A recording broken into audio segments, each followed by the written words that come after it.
Hello, everybody, and welcome to The Scares That Shaped Us, a podcast about horror writers and the stories that made them. I'm your host, Matthew Jackson. Happy Halloween week, everybody.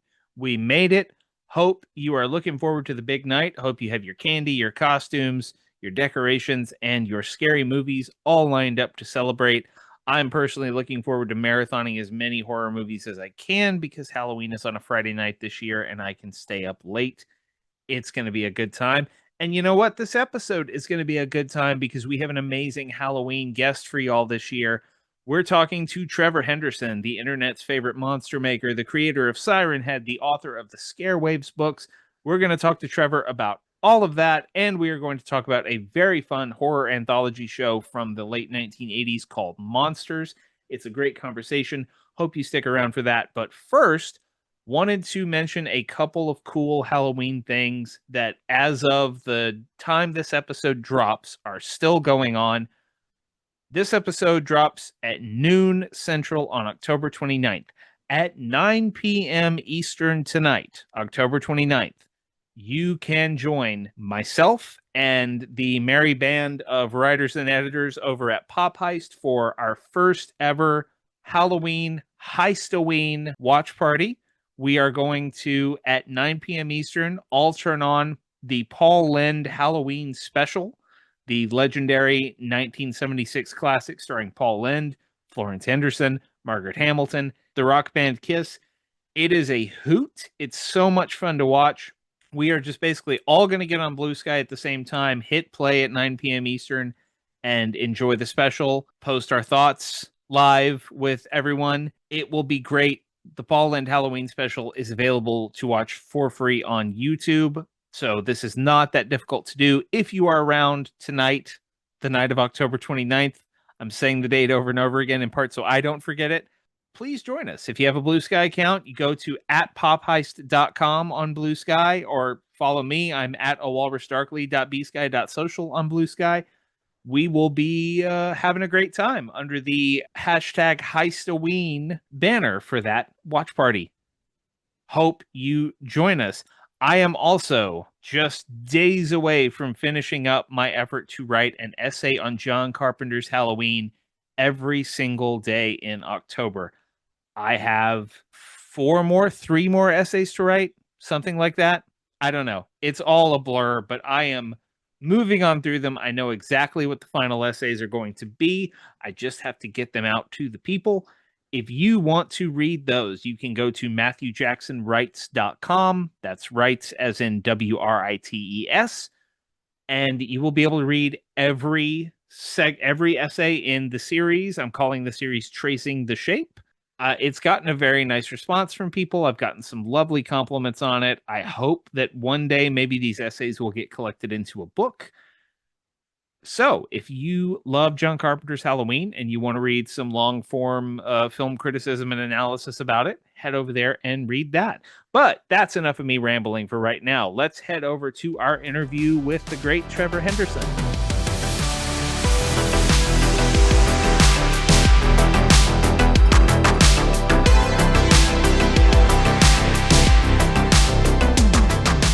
Joining us this week on The Scares That Shaped Us is one of the internet's foremost monster makers. You will know him as the creator of internet cryptids like Siren Head, as well as a concept artist for films like Tarot.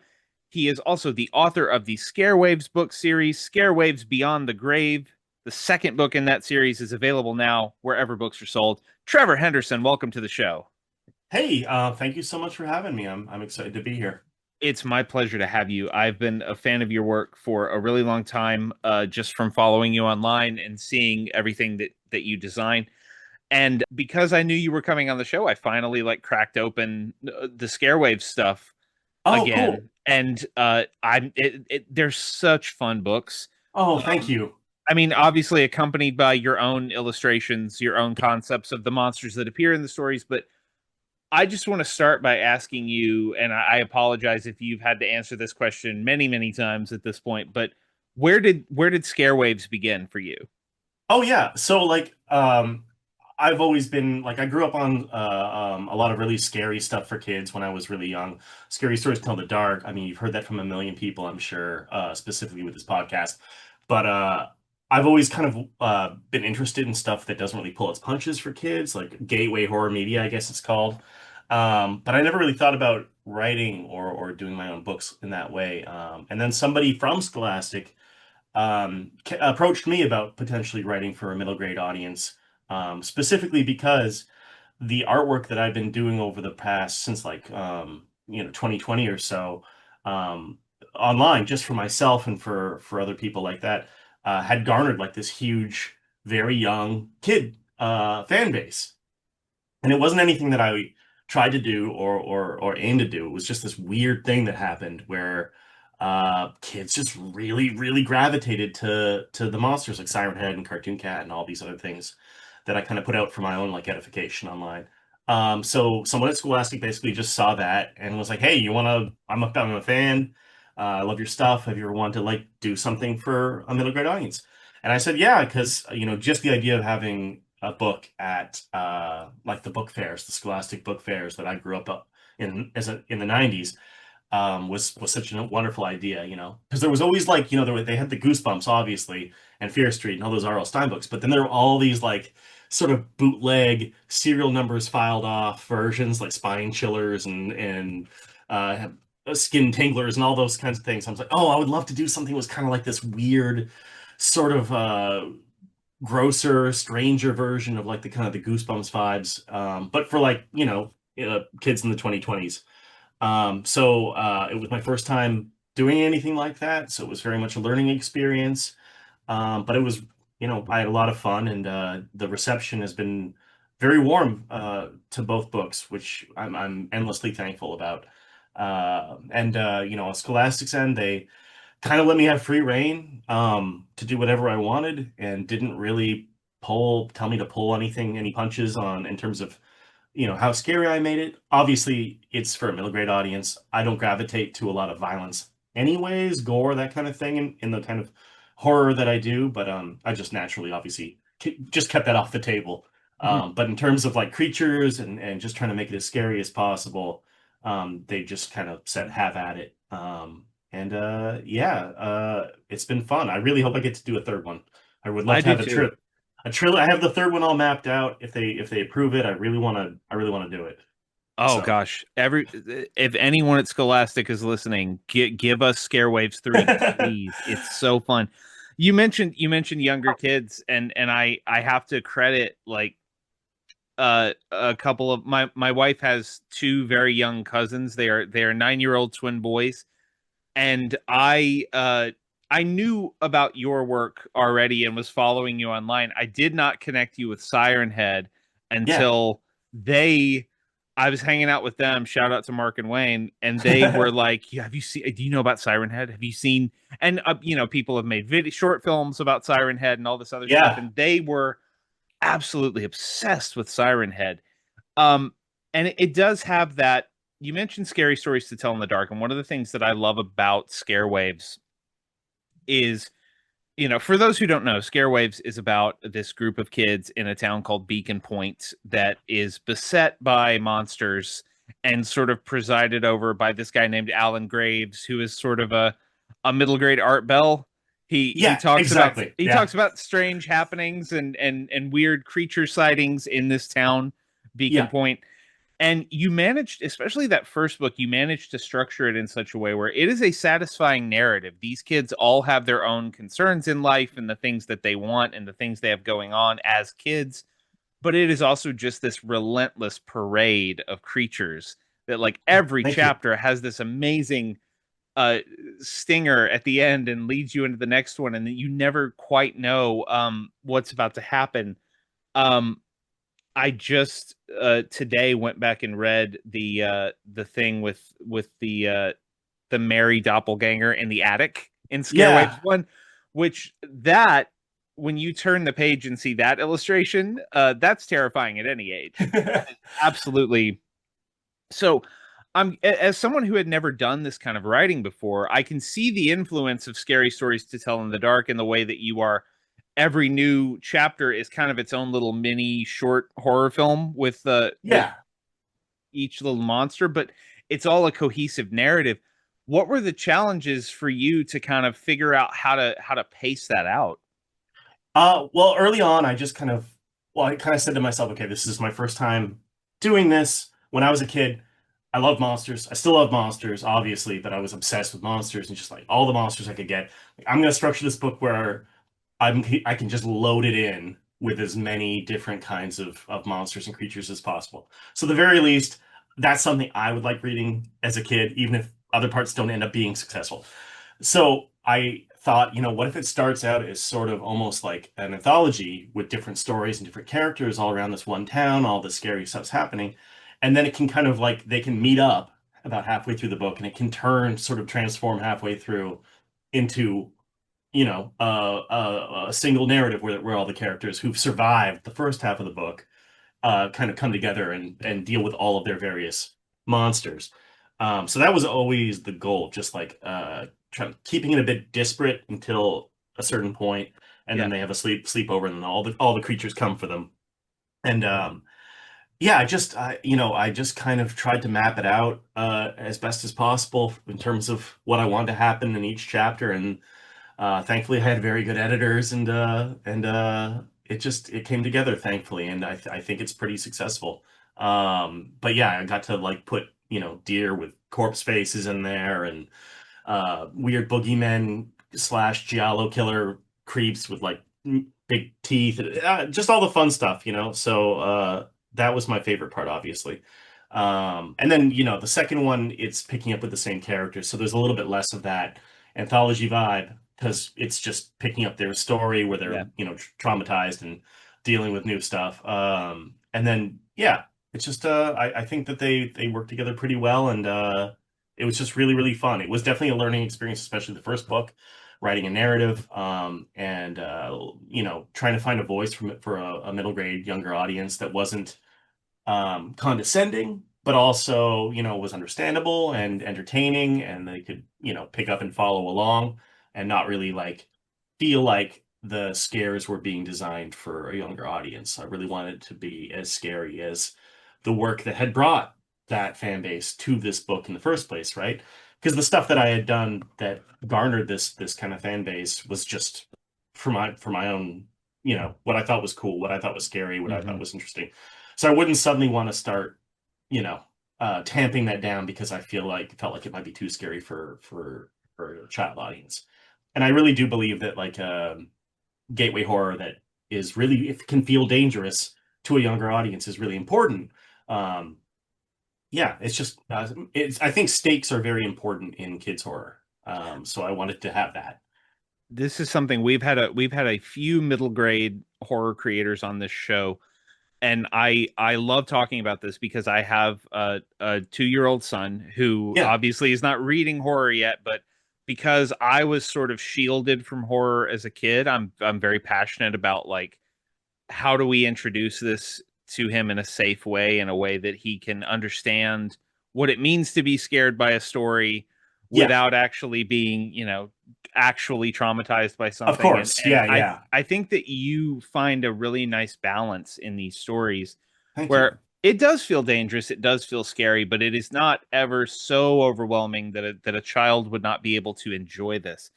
Um, I want to pivot a little bit because we've been talking kind of around your background and what you became known for, which was just being a guy who designs monsters and puts them online, and people see them and Yeah. in some cases run with them. And one thing I did not know until I knew you were going to be on the show and I was doing a little research is you have your own wiki. Yes, I do. It's There is a there is a Trevor Henderson wiki, everyone, that is just a roundup of all of the things that Trevor has created over the years and the lore that has built up around that. yeah. Do you know the people who made the wiki, or is it just emerged organically? Yeah, I don't visit it. I have no part in its creation. It is just it's run by people I've never spoken to, and pretty much all of the lore is completely fabricated, which is kind of wonderful that I've made anything that anyone online has caught their attention long enough to decide to make up fiction behind. It's really a huge honor to have something like that pop up, especially there's a maintained wiki. That's crazy to me. But it is all completely out of my control and out of my hands. And Yeah, I learned, well, Siren Head was the one that really blew up in I think Hmm. 2020 or so. And I learned very quickly that once the internet takes something and it goes viral, and they kind of run with it, it very much does take on a life of its own. It kind of stops being yours in a certain way, and it kind of becomes a futile effort to try and hold on to that and try and hold on to like, no, this is the true story behind this. Especially when, like me, a lot of the monsters and characters I put online, I feel like they're by design. They don't have a huge backstory or lore Hmm. or explanation or origin, because I think that anything I could have said is going to be less interesting than what the majority of people will hopefully, make up in their head. And I'd try and foster that sort of mystery, I guess. So I guess this is a roundabout way to say that I have nothing to do with the Yeah. Wikipedia, but I do find it, both kind of alarming, and also very, like, I think it's a huge honor that people care enough.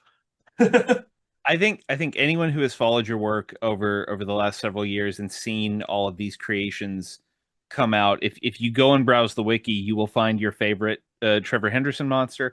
Yeah. And because this is my show and I get to talk about whatever I want, I don't want to ask you some sort of obtuse question like where do you get your ideas, but I do want to talk about my personal favorite Trevor Henderson monster, Oh, I'd love to know. which is the Sisters of the Ever Sharpening Blade. Oh, they're my favorite too. Oh, really? Probably after Siren Head. I think Siren Head's really cool. But yeah, I really like them, and they're probably one of the few that actually has like internal story notes and Yeah, stuff that I. there's lore. There's lore there, yeah, yeah.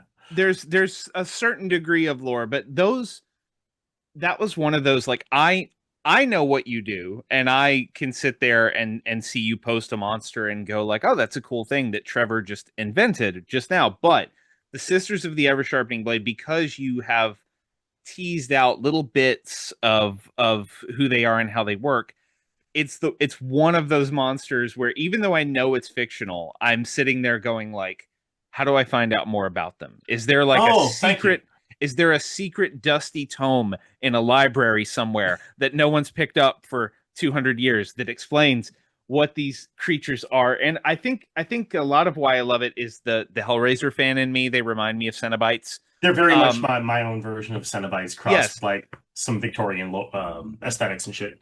So what I want to ask is like how did they emerge from your imagination, and how did they sort of take on this life and this aura that made you want to keep sort of adding little bits to them?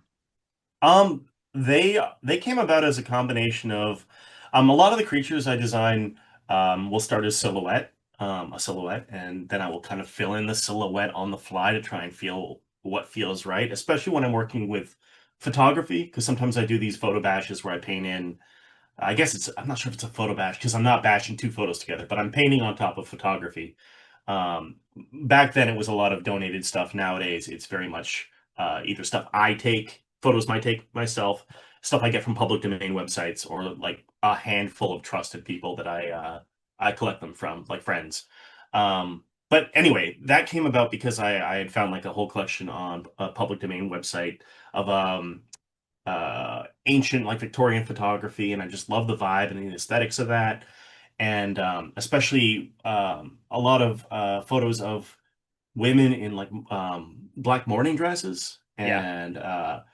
and then also playing with the silhouette of like the draped veil and how you can cover detail with that, but still imply so much by the form underneath it, having it be so unnatural and strange. So it's mysterious at the same time as being clearly like uncanny and otherworldly, I guess, by just what you can imply. And then also, like you said, Cenobites. I wanted to do my own take on the Cenobite demons, who I think are some of the best monsters in all of Yeah. fiction. And then stuff like Bloodborne and stuff like yeah, Victorian photography, and just throwing them all together, and then just trying to hint out a story about summoning demons and demonic assassins and things like that. Yeah. I love them so much, and I went down a rabbit hole again like this week going because of the wiki. I went to the wiki and I was like Let me try to remember what Trevor put out about this. And then, like you said, there are sort of additional. There's a lot of like supposition and Yeah. theorizing on the wiki where people fill in their own little things. Um, but anyway, we are talking about formative horror stories. That is what we do on this show, and Yeah. I got an amazing pick from Trevor that is right up the alley of everything we're talking about already here on the show. We're going to talk about a syndicated TV series called Monsters, which originally aired in 1988 through 1991, I believe. It was Sounds right. co-created by Richard P. Rubinstein, who is a producer best known for his work with people like George Romero, and actually grew out of Tales from the Dark Side, Romero's series, which was basically their Twilight Zone, and Rubinstein wanting to do a show that is very specifically focused on not just monsters, but very specifically special makeup effects and things that you can do to create monsters in that way. The first season of this show is on Amazon Prime Video if you want to go watch it. The other stuff is floating around various places on the internet. If you want to do some Googling, you can Mm. find the entire series at this point. Trevor, what do you remember about your first encounter with this show?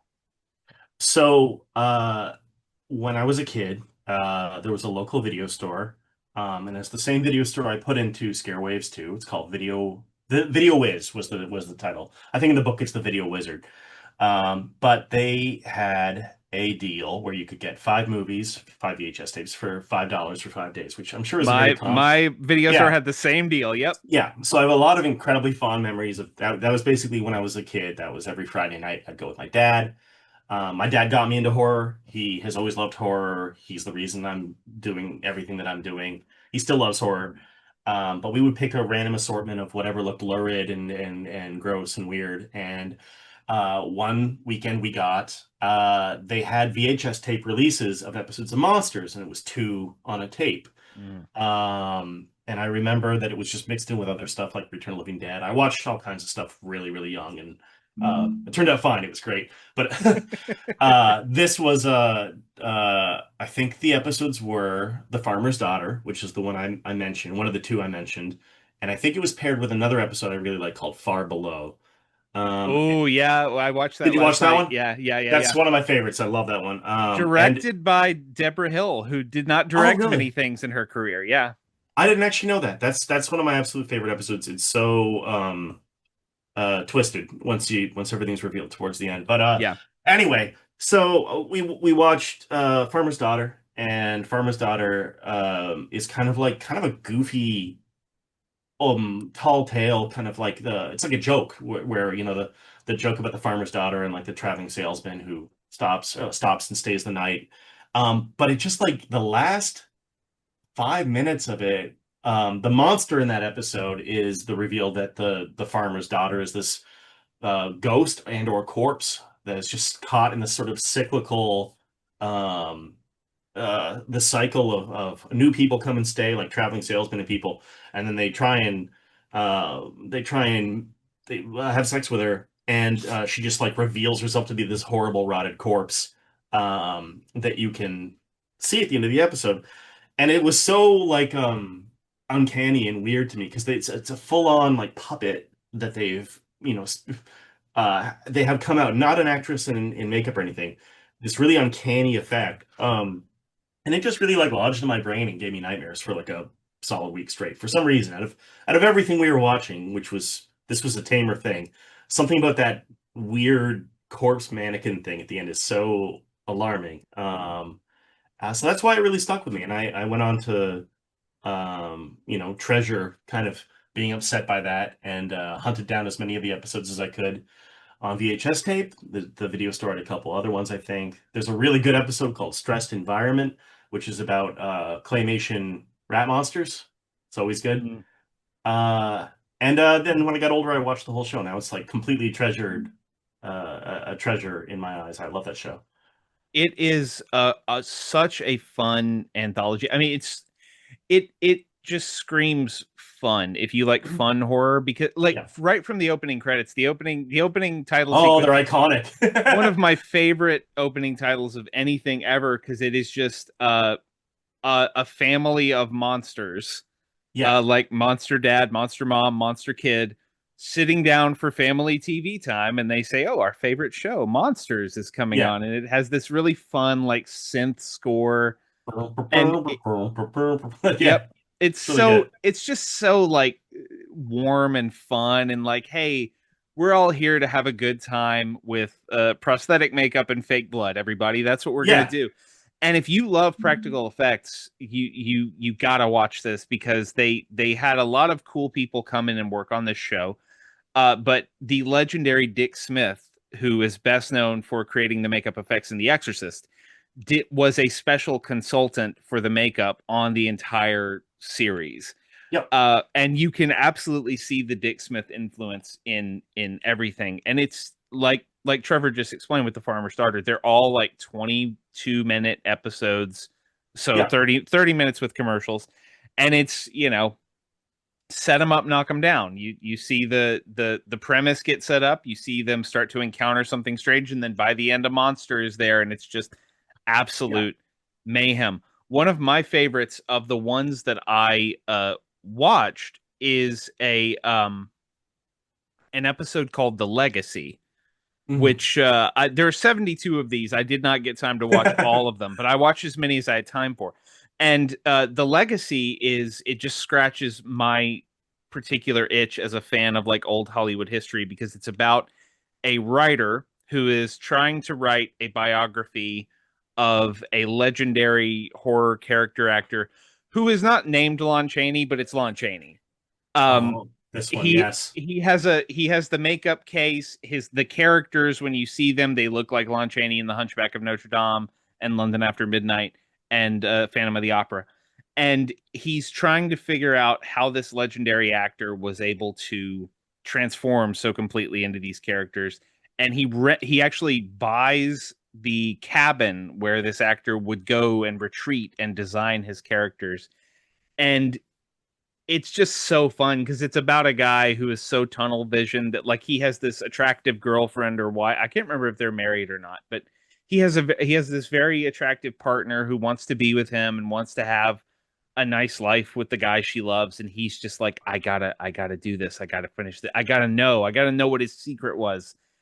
But going back to what you said before, when when Trevor brought this up, I asked like, are there any specific episodes that you want to highlight?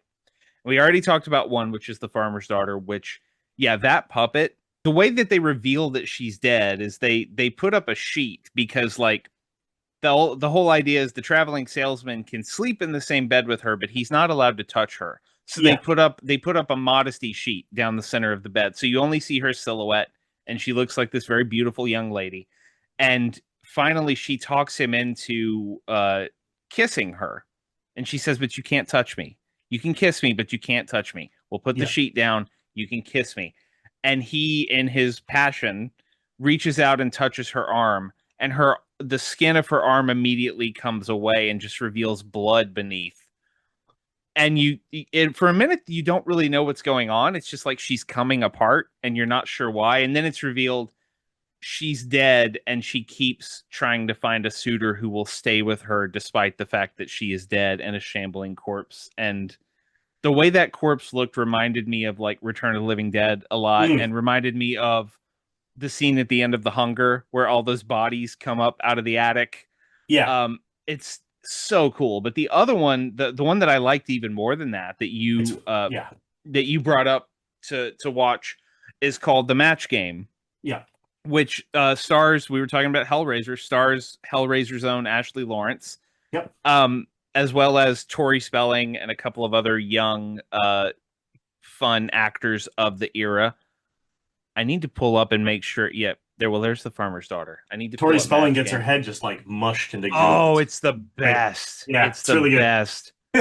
Um, so Match Game is this group of friends. They break into this old Victorian house, and they play essentially a game of Exquisite Corpse, where Yeah. The game is you light a match and you tell a ghost story for the length of that match. So when the match burns down, it's someone else's turn and they strike a match and they pick up where you left off. And you just keep going around like that and try to scare each other with this ghost story that you're all inventing together. And of course, what they don't see coming is that there's a new person in the storytelling group, and his presence for various reasons means that the ghost that they invent this time comes to life and starts to attack them. And yeah, it culminates in this amazing shot where the ghost goes, the shambling drowned man of this ghost that they've invented comes in, grabs Tori Spelling, and they do just this amazing head crush effect, which Yeah. is so fun. Like, it reminded me of Raiders of the Lost Ark a little bit, and it reminds me of a lot of stuff I've seen from that era in terms of practical effects. Like, it's very clearly a fake head, but it doesn't matter because Doesn't it just matter. looks so cool. Yeah, it's great. Um, Yeah. go Oh, ahead. sorry, go ahead. I was just gonna say Yeah, that, yeah, that it's kind of that is kind of encapsulates the joy of monsters, in my opinion. Tales from the Dark Side, which was basically Creepshow, the television series, except they couldn't have the name Creepshow for a variety of reasons. I've yeah. been told, had a little bit more money, I think, and they actually put effort into like having a plot with a twist and like actually some decent writing and stuff. Monsters is a little less concerned with that, and it feels like they put all of their money just into a creature with the promise that no matter what, if this episode's terrible, if you don't like the plot, if you don't like the characters, the acting is terrible, there's always going to be a creature or a puppet or a cool stop motion effect or a gore gag in a couple cases at the end. So it's just kind of like you said, a setup and payoff. And I think Match Game is like probably the most successful episode of all three seasons. it's it's such a good, and they had like this is definitely made cheaper. I think I read that the budget was $200,000 an episode, which is not much, even for a 22-minute Yeah, format show, but they poured all of that into visual effects. yeah, So you don't necessarily get the top tier actors for everything, and it does look a little cheap in places, but this is the thing I love about horror fans that I talk about on this show all the time is we will watch something that we have been told is just a big bag of nothing for 90 minutes just to see one monster gag because we yeah. heard that one monster gag was cool. And but there are like really clever stories in here. There's one called Where's the Rest of Me? Uh that stars Meatloaf, the singer Meatloaf, and Pittsburgh Steelers legend Franco Harris, who caught the Immaculate Reception back in that famous game for the football fans. Uh, and it's about like a war profiteer in some South American country who has developed this serum that allows him to preserve and even revive dead tissue.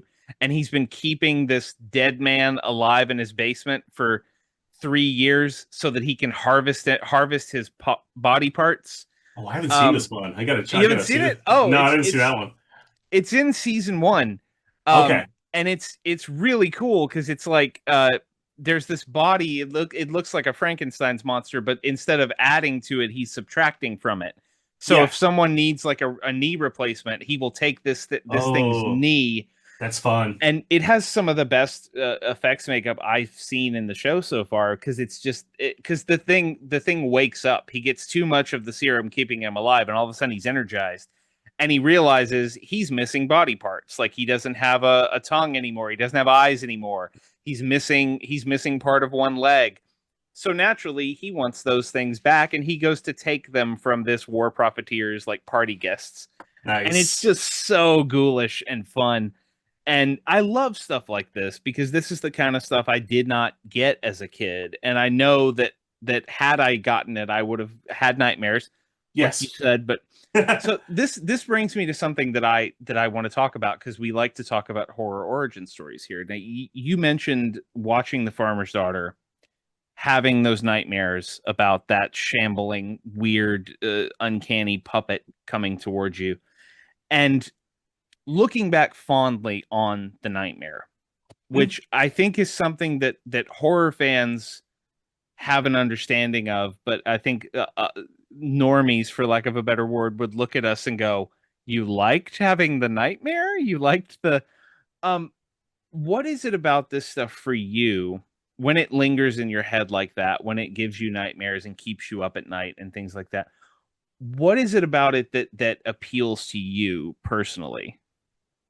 Well, especially back then when something, really affected me and really frightened me. It happens a lot less these days just because, I'm almost 40.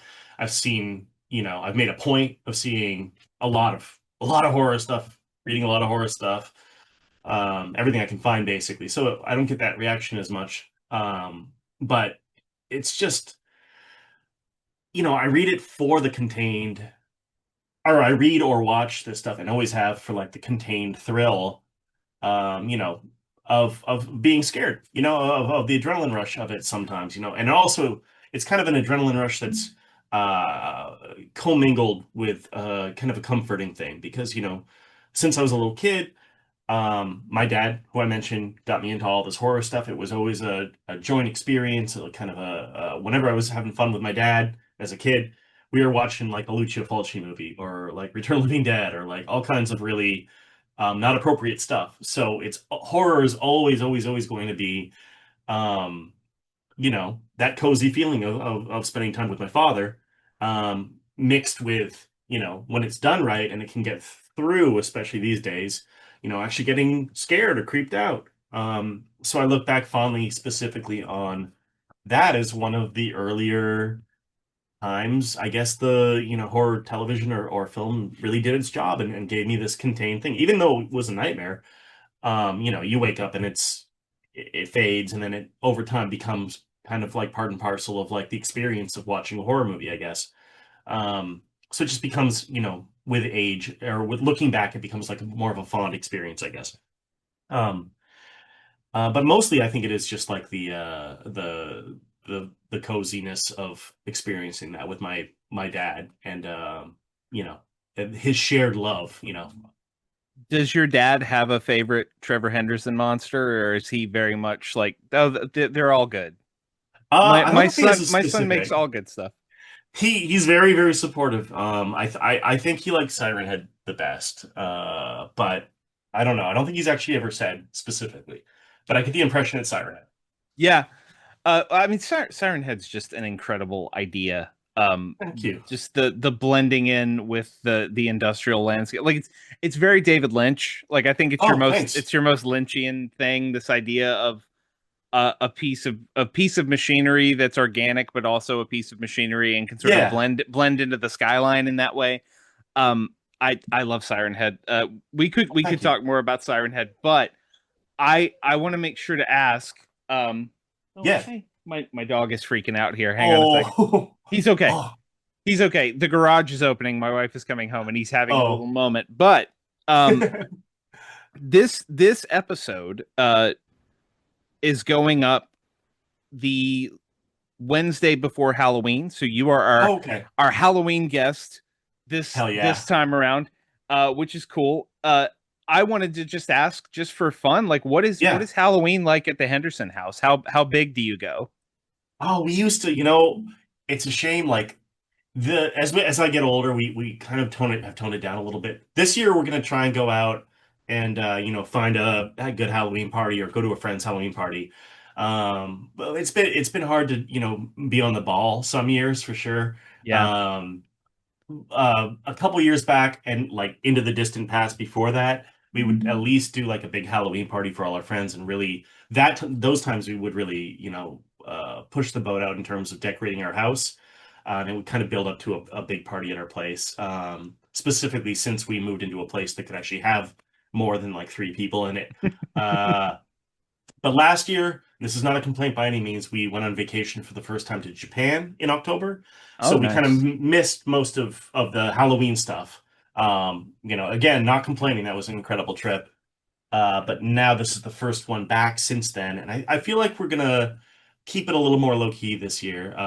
That said, I did just assemble a 5-hour Halloween video mixtape of movies, shorts, trailers, music videos, and then screen it in a Discord for my friends.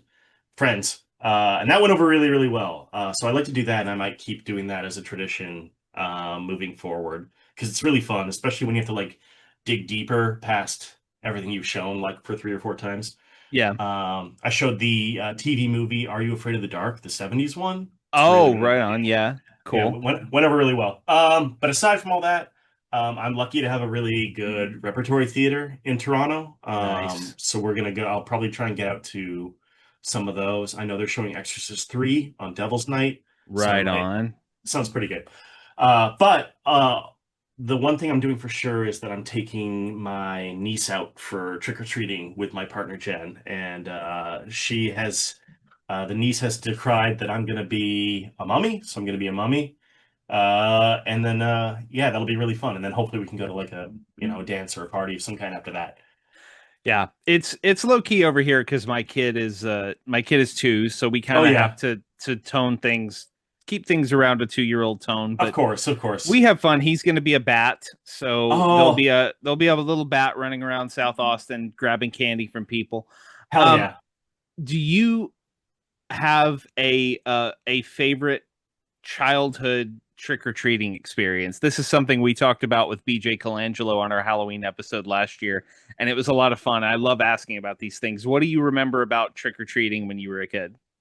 I do have a memory, and that is I wanted to go as the Fly one year, and that was the '50s Fly with the monster hand and the big bug head. Yeah, So I have a distinct memory that is kind of encapsulates the whole season for me of my dad helping me repaint a honeybee mask that we bought at a store to be a fly head, and my mom sewing up a lab coat while we carved pumpkins and the very traditional at-home Halloween kind of experience and eat candy, just helping me get a costume together. And then just, of course, a couple of the early trick-or-treatings with pillowcases and whatnot.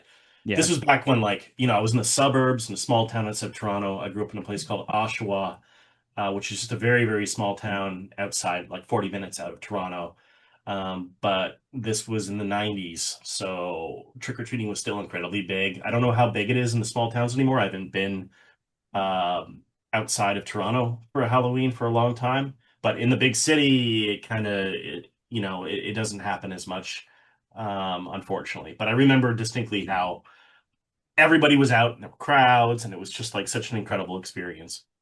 The trunk or treat phenomenon has taken so much from us. Yeah. Um, I don't mean to knock it because I understand why Yeah, parents prefer it and what it's for, of but course. it's very similar to like somebody was talking about a video store experience on Blue Sky the other day and saying like people don't remember how much video stores sucked because they didn't always have what you wanted. And I'm like, the trunk or Oh, treat experience is like the streaming service of trick or treating in the sense yeah. that it's instant gratification, but you're missing something. You're missing that like little sense of adventure of going out into the dark Yeah. and walking up to someone's front porch and not really knowing what was going to be on the other side of the door. Like you knew it Yeah. was going to be okay. You knew the code of like if the porch light's on, you can go, and it was going to be fine. But it was just it's there's something missing that Yeah. isn't there now because of stuff like I'm from a small town and based on what my sister has told me because she still lives there, it's very much like everyone goes to Main Street and they kind of block off Main Street and they do a trunk or treat and they have all the treats and all Yeah. the trick or treaters there and that's kind of it, which it doesn't hit the same. No. You Yeah. need that little element of not quite danger but maybe danger. Yeah, I mean, I agree. I feel the same way. I understand exactly why there is trunk or treat. I understand why it's been implemented, but is it better? I don't know. I don't think so, really. And also that argument about, it being better that we have everything at our fingertips. I don't necessarily agree. I'm someone who has memories of literally driving to every video store in my small town with my dad and then looking at the run times on the back of VHS tapes of like Evil Dead 2 because we heard that some of them had like extra scene, like an uncut scene, and then trying to compare the run times on the back to try and hunt down the right one. And Just stuff, weird stuff like that. Like it became like a fun, adventure with my dad, and that is just not something that exists in that one specific way anymore because you can stream pretty much anything, and you can find out about anything at any moment. So there's no, I won't. It's just not as fun. I don't know. It's not as fun, and I know like this could sound very old man yells at cloud Oh, I'm an old man. to Yeah, people. Oh no, like absolutely. I'm there. Like you can't see the gray in my beard, listeners, but it's there. But yeah, there is something about. I feel like our sense of curiosity is dropping a little bit in the sense that if you want to go watch Frankenstein starring Boris Karloff right now, you can. It's there on the internet. You can go watch it instantly. But, if you went to a video store in 1998 or whatever and they didn't have Frankenstein, well then you might go and see like, well, what is this thing called Cat People? Yeah, What I've never heard of this. What is this? And then you get your mind blown by Cat People. yeah. And I suppose that can still happen in a digital realm, but it's not quite the same. Um, I do want to pivot because you talked about things. Obviously, like all horror fans go through this. Like you get to a point where you can see the strings, right? You see how the sausage is made, and you sort of follow the rhythms, and things don't necessarily scare you at the level that they did when you were a kid anymore. What have you experienced lately in the horror world that's really scared you? Oh, this is always the question where I suddenly forget I've ever watched a movie ever in my life. Um, God, I haven't watched anything that really scared me recently. Um, yeah, I did just watch a really, I mean, I've been watching a lot of like really comforting, like cozy horror stuff that I haven't Hmm. actually seen. And also, I just want to point out, I was going to say about kind of losing out on that experience of finding new stuff. I do Yes. think that there's a version of that, thankfully, with Letterboxd, where like you can kind of click through and find new stuff you've never heard about through there, just through your friends' recommendations. And one of those I found and watched last night that I really enjoyed was a movie called Madhouse. It's a 70s Yeah. Vincent Price movie that Vincent I Price. yeah, and it's kind of like this weird version of Targets, the Bogdanovich film, but like starring Vincent Price, where he kind of plays himself, and it's also kind of like a British giallo murder mystery kind of thing, with just like this amazing costume on the killer, where he's got like the giant like coat, black gloves, and the big hat, and like a this beautiful skull mask. I really really enjoyed that. But for something that scared me. You know what? The last thing that actually scared me, it wasn't a new watch, but and I recommend this everywhere I can. It's a YouTube channel that I recently did a whole rewatch with friends called Fake Documentary Q. Have you heard of this? Love fake documentary Q. Yeah. Those are some of the best found footage horror anything happening right now.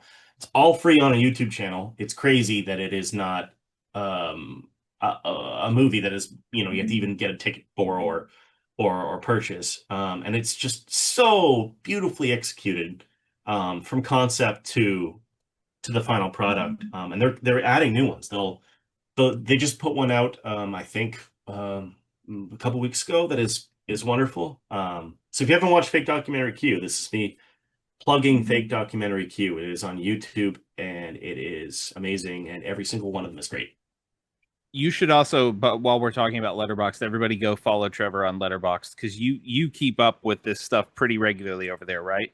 I try to, yeah, yeah. I Yeah. mean, I log everything now. I used to fall in and out of it, but now I at least will give it a rating, if not a written review. I mean, and I know you post about things on other social media too. Like I've discovered things through you posting about stuff. Like, where you might have been the first person I heard about the house with laughing windows from. Oh, I love the House with Laughing Windows. Yeah, I got to see during Fantasia Fest. They just did a 4K restoration, and I that Yeah, was the first time I'd ever seen it. And I had been wanting to for some time, but yeah, that is an incredible giallo that not yeah, enough people have seen. That's about art and the nature of art and what happens when art goes wrong and all of that stuff. It's wonderful. Um, yeah, I love Madhouse. uh I forget what the next thing I was going to say was, because I got to think, oh yes, fake documentary Q. Oh yeah. I love the the suspense that sort of almost builds to nothing in some of those. Like Yeah. they're very quiet, they're very subdued uh Yeah. in the way that they do things. Like there's one that's just like, hey, this person died after watching this strange video, and you watch the video and it's just a series of photographs, Yeah. not scary photographs, just photographs of people.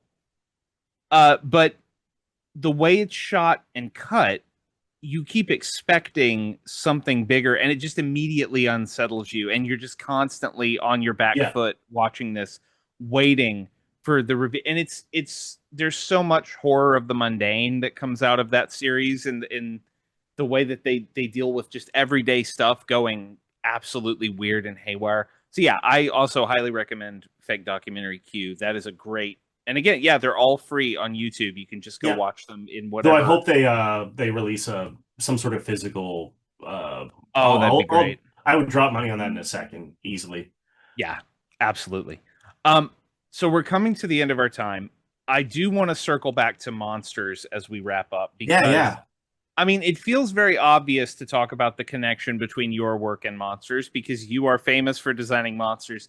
This is a show about monsters, as the title would suggest. Yeah. Um, how often do you find yourself thinking about stuff? I mean, it's I feel like it's right there in Scarewaves, because this is a very approachable, sort of family oriented show with Yeah. big scares in it.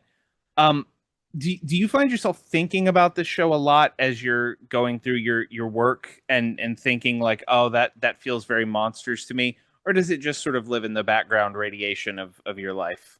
I feel like it's part of like a constant background miasma of a Yeah, number of things that I both grew up with and am still kind of obsessed with, like monsters, the movie Creepshow, like portmanteau horror anthologies in general. I was just watching some of the Amicus ones, like that's yeah. all part and parcel.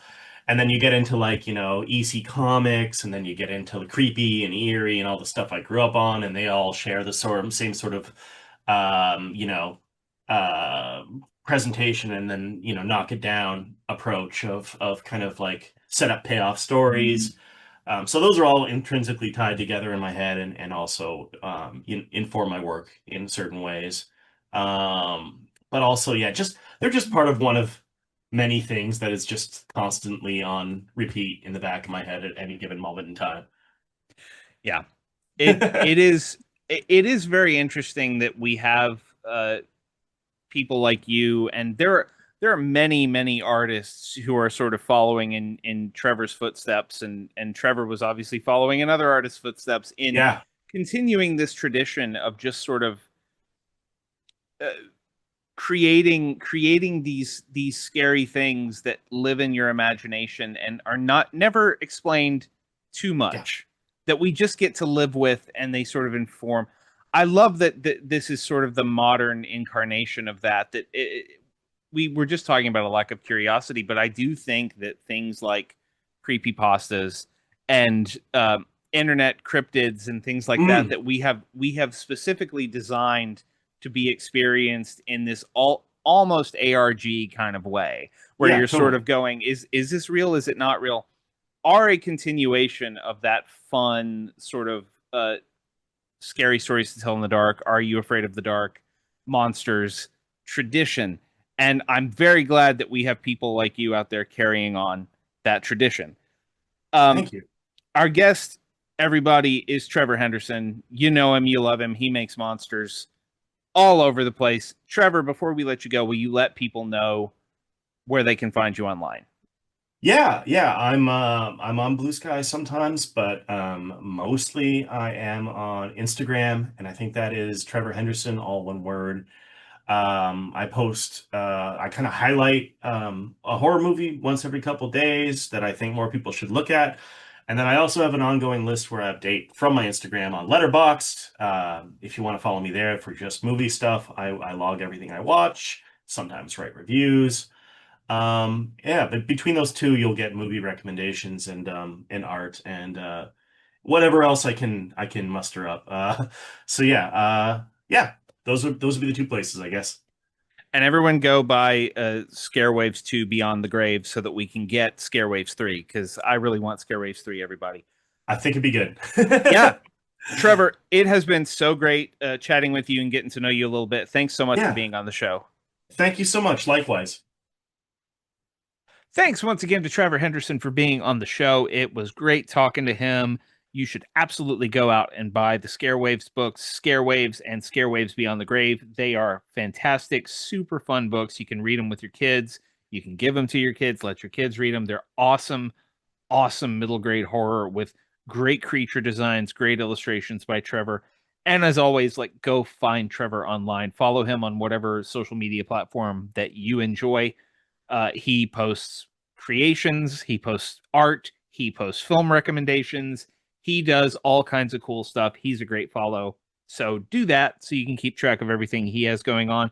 And of course, if you want to keep track of everything we have going on, the best way to do that is to follow us on Blue Sky. We are at scareshapedus.bsky.social over there. That is where you will find every episode we do, new guest announcements, giveaways whenever we have giveaways, all kinds of other stuff. Head over there, give us a follow. We are also on Facebook. We're the Scares That Shaped Us on Facebook. We are also the Scares That Shaped Us on YouTube. If you prefer to listen to your podcasts on YouTube, head over there, find us, like, and subscribe.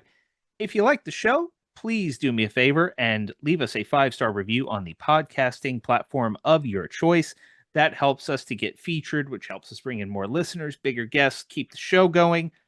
And of course, if you want to hear more from me, more about horror in all its forms, you should head over to MatthewJacksonWrites.com. Again, that's writes as in WRITES. That is where you will find essays, book reviews, thoughts on various horror films I'm watching. We have a guest post coming up by a friend of the show in November, so you'll definitely want to check that out. There are paid tiers to the subscription. You can pay $1 or $5 if you want to help us out, but you get most of the content completely free just by putting in your email address. It all goes right to your inbox, including all 31 of my Halloween essays for 2025. I'm already thinking about what film to do 31 essays on for 2026. So if you like that kind of stuff, be sure to check out the newsletter. That is it for us this week.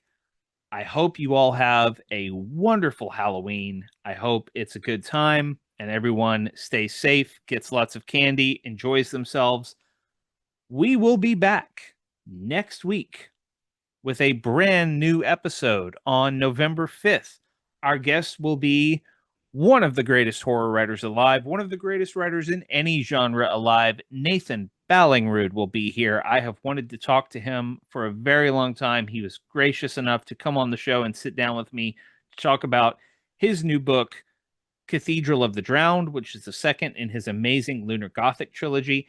And we are going to talk about an all-time great Clive Barker short story called Dread. That episode will drop next week, November 5th at noon Central. Hope you all join us then. Until then, take care of yourselves, take care of each other. Happy Halloween. I'm Matthew Jackson, and this is The Scares That Shaped Us.